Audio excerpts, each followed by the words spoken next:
ഇപ്പൊ കഴിഞ്ഞ ദിവസം തിരുവനന്തപുരത്ത് ഒരു യുവ ഡോക്ടർ ആത്മഹത്യ ചെയ്തതുമായി ബന്ധപ്പെട്ട വിവാദം കൊഴുക്കുകയാണ്. ഇവിടെ സത്യത്തിൽ എല്ലാവർക്കും സമൂഹത്തിൽ എന്ത് വിഷയം ഉണ്ടായാലും എല്ലാവരും മതവിശ്വാസികളുടെ മേലില് കുതിര കയറുന്ന ഒരു സാഹചര്യമാണ്.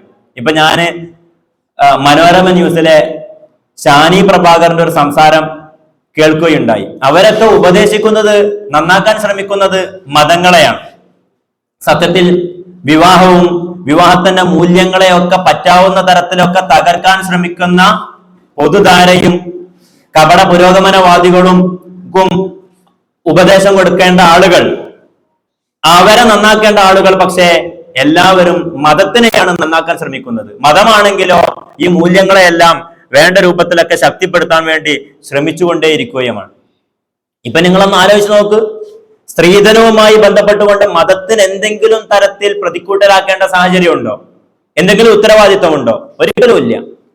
ഇസ്ലാമികമായ വിവാഹ സങ്കല്പത്തെ സംബന്ധിച്ചിടത്തോളം എങ്ങനെയാണ് ഒരു രണ്ട് കുടുംബങ്ങൾ തമ്മിൽ, അല്ലെങ്കിൽ രണ്ട് കുടുംബത്തിലെ വ്യക്തികൾ തമ്മിൽ വിവാഹത്തിലേക്ക് ഇടപെടുമ്പോ ഇവിടെ ഉണ്ടാവുന്നത് എന്താണ്?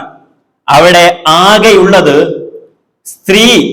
സ്ത്രീക്ക് എന്തായിരിക്കണം, പുരുഷൻ എന്തെങ്കിലും സാമ്പത്തികമായ ഒരു സഹായം ചെയ്യേണ്ടതുണ്ട് ഇതിന്റെ ഭാഗമായിട്ട് എന്നത്. മഹർ എന്ന് പറയുന്ന വിവാഹ മൂല്യം എന്ന രൂപത്തിൽ സാധാരണ ആഭരണങ്ങളോ മറ്റോ ആണ് കൊടുക്കാറുള്ളത്. അത്തരത്തിൽ ആകെ ഒരു നിബന്ധന എന്ന് പറയുന്നത് അത് സ്ത്രീക്ക് വല്ലതും കൊടുക്കുക എന്നുള്ളതാണ്.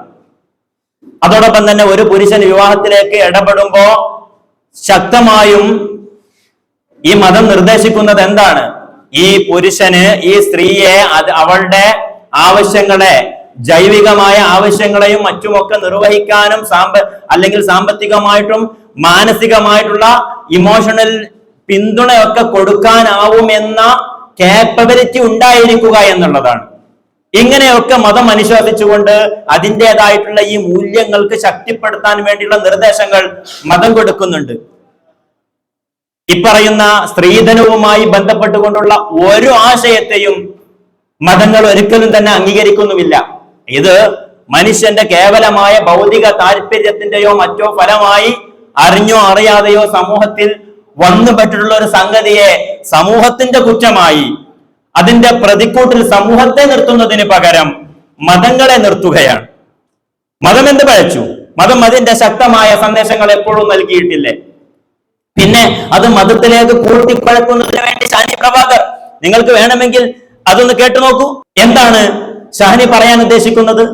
മതത്തിന് യാതൊരു പങ്കുമില്ലാത്ത സമൂഹത്തിന്റെ ദുശ്ചൈതിയിലൂടെ, അതിന്റെ വിലപേശൽ പ്രക്രിയയിലൂടെ കടന്നു വന്ന ഈ ഒരു സ്ത്രീധനം എന്ന് പറയുന്ന ഒരു സംഗതി അതിന് മതത്തിന്റെ മേലിൽ കെട്ടിവെക്കുക.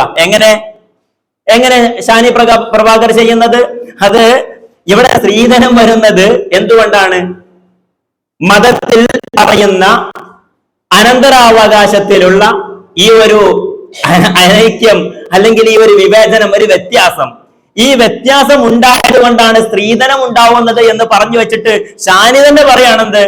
ഈ വിവാഹവും ഈ ഒരു അനന്തരാവകാശവും തമ്മിൽ കുഴപ്പിക്കാൻ പറ്റില്ല എന്ന്. അപ്പൊ ഷാനിക്ക് തന്നെ അറിയാം ഇത് രണ്ടും രണ്ടാണെന്ന്. എന്നിട്ട് ഈ സ്ത്രീധനം എന്ന് പറയുന്നതിന്റെ ഉത്തരവാദിത്വവും അതിൻ്റെതായ പ്രതിക്കൂട്ടിൽ മതത്തെ നിർത്താൻ വേണ്ടിയിട്ട് എവിടെയോ കിടക്കുന്ന അനന്തരാവകാശത്തിന്റെ പ്രശ്നത്തിനെ ഇതിലേക്ക് കൊണ്ടുവെക്കുകയാണ്. അപ്പൊ ഇവിടെ നിങ്ങളൊക്കെ സമൂഹത്തിന് വല്ലതും ചെയ്യണമെന്ന് നിങ്ങൾക്ക് വല്ല താല്പര്യവുമുണ്ടെങ്കിൽ വിവാഹത്തിന്റെ ഈ അനുശാസനയുമായി നിർവഹിക്കുന്നത് എന്ന് പച്ചക്ക് പറയാൻ, ഒന്ന് വായതൊന്ന് പറയാൻ, ഈ സമൂഹത്തിന്റെ നന്മകൾ എന്താണ് ഇതുകൊണ്ട് മതങ്ങൾ ഉദ്ദേശിക്കുന്നതെന്ന് പറയാനും പഠിക്കാനും നിങ്ങൾ തയ്യാറാവുക. രണ്ട്, എന്തുകൊണ്ടാണ് അനന്തരാവകാശ വിഷയത്തിൽ ഇങ്ങനെ ഈ ഒരു മതം ഇങ്ങനെ ഇതിന്റെ നിശ്ചയമായിട്ടുള്ള നിർദ്ദേശങ്ങൾ നൽകുന്നതെന്ന് പഠിക്കാൻ തയ്യാറാവുക.